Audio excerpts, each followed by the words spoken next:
આજના વાર્તા વૈભવ વિભાગમાં આપ સૌનું સ્વાગત છે. આજની વાર્તા બોસ કે મોટા માણસ બનવા માટે આપણી નીચેના માણસોને ઓર્ડર ન કરો, પણ સૂચના આપો અથવા માર્ગદર્શન આપો. મિત્રો, કોઈ બહુ મોટા માણસને અથવા બોસના અનુસંધાનમાં આ વાત કરે છે. બધાને ખબર છે કે ખરેખર આપણી સાથે જોડાયેલા તમામ માણસો છે એને આપણે ઓર્ડર ન કરાય, પણ સૂચના અપાય અથવા તો માર્ગદર્શન અપાય. આ વાતને સમજવા માટે મારે એક બહુ મોટા સાહિત્યકારના અનુસંધાનમાં વાત કરવી છે. કોઈ એક બહુ મોટા શહેરની અંદર બહુ મહાન માણસ, મોટા માણસ, ધનપતિ અને સાથોસાથ પરોપકાર જેના જીવનમાં એક મહત્વનો ભાગ છે એવા વ્યક્તિ રહેતા હતા. સમાજમાં એનું બહુ મોટું મૂલ્ય હતું અને કેટલાક માણસોએ એને કીધું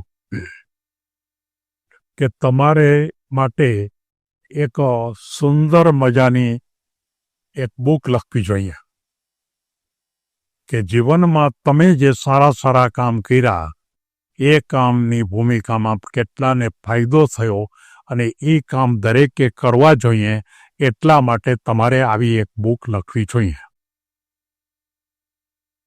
ત્યારે એ માણસે એમ કીધું કે એ કંઈ કરવાની જરૂર નથી. ત્યારે એની કંપનીના બધાય માણસોએ આગ્રહ રાખ્યો કે નહીં, આવી બુક આપણે લખવી જ છે.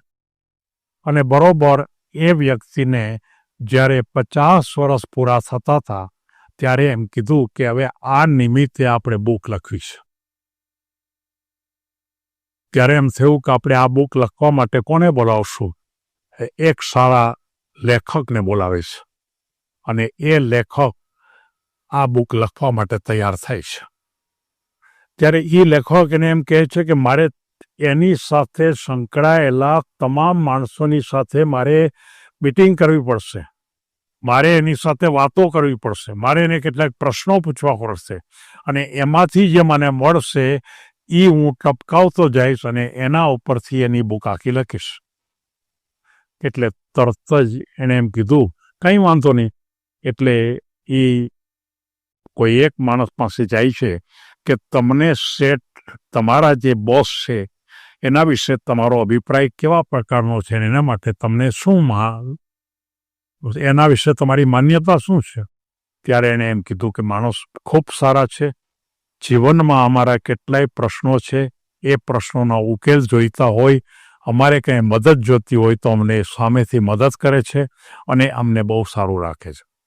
જુદા જુદા જુદા અનેક માણસોને એ મળે છે, પણ બધા જ માણસો પાસેથી કોઈને કોઈ પ્રકારની વાત એવી આવે છે કે એ માણસ અમને ક્યારે ઓર્ડર નથી આપતા, પણ અમારી પાસેથી કામ લેવું હોય તો કામ માટે અમને સૂચન કરે, અમને માર્ગદર્શન આપે અને એ માર્ગદર્શન પછી પણ અમે જો ભૂલ કરીએ તો પણ એ ગુસ્સે થયા સિવાય ફરી એકવાર અમને માર્ગદર્શન આપે છે. પહેલાં લેખકના મનમાં પ્રશ્ન થયો કે આ માણસ બહુ મહાન માણસ છે, જેના વિશે એક પણ માણસે કોઈ હલકી વાત કીધી નથી. એના ઉપર ગુસ્સો કર્યો હોય કે એને સજા કરી હોય કે એને કોઈ પગાર કાપ્યો હોય કે ગમે તે પ્રકારની મુશ્કેલી હોય તો ઘરે જઈને પણ એ મદદ કરી હોય.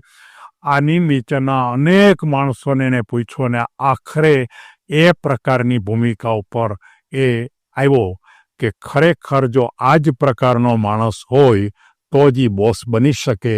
એ વાત એના મનમાં, એટલે કે લેખકના મનમાં આવી અને એ બધી જ બાબતોને એને ધ્યાનમાં રાખી અને એક સુંદર મજાનું પુસ્તક લખ્યું. અને એ પુસ્તકની અંદર એને સૌથી પહેલાં એક જ બાબત ઉપર લખી કે કોઈ પણ વ્યક્તિને જો મહાન બનવું હોય અને જો કદાચ તમારે મોટા બોસ બનવું હોય તો આ પુસ્તકમાં નીચેના માણસોએ એમનો જે અભિપ્રાય આપ્યો છે એ અભિપ્રાયને હું પ્રસંગના રૂપમાં આ પુસ્તકમાં મૂકું છું અને એ પુસ્તકનો તમે જો પૂરેપૂરો અભ્યાસ કરશો તો જીવનમાં તમે ખૂબ મહાન વ્યક્તિ બનશો ઊંચા દરજ્જાની વ્યક્તિ બનશો અને ઊંચા આસને પહોંચશો. આવી એની પૂર્વ ભૂમિકા મૂકી અને એને એક વ્યક્તિ ઉપરના જેટલા ઉદાહરણો એને જોવા મળ્યા એ બધી વાત કરી અને બધી વાત ઉપરથી આખરે આ એને તારણ બતાવ્યું અને છેલ્લા પાના ઉપર એણે લખ્યું કે મારા જીવનમાં મેં અનેક પુસ્તકો લખ્યા છે, પણ સાચું જેની પાસે ખરેખર સાચા માનવની જે ભૂમિકા છે એવી ભૂમિકાની રજૂઆત કરવા માટેની આ મને પહેલી તક મળી છે. અને આ તક એટલે કે આ પુસ્તક મારા જીવનનું સૌથી શ્રેષ્ઠ પુસ્તક હું માનું છું. અને દરેક વ્યક્તિએ આ પુસ્તકને વાંચવું જોઈએ એવી એની પોતાની જે ખાસ ચોક્કસ પ્રકારે ભલામણ કરે છે.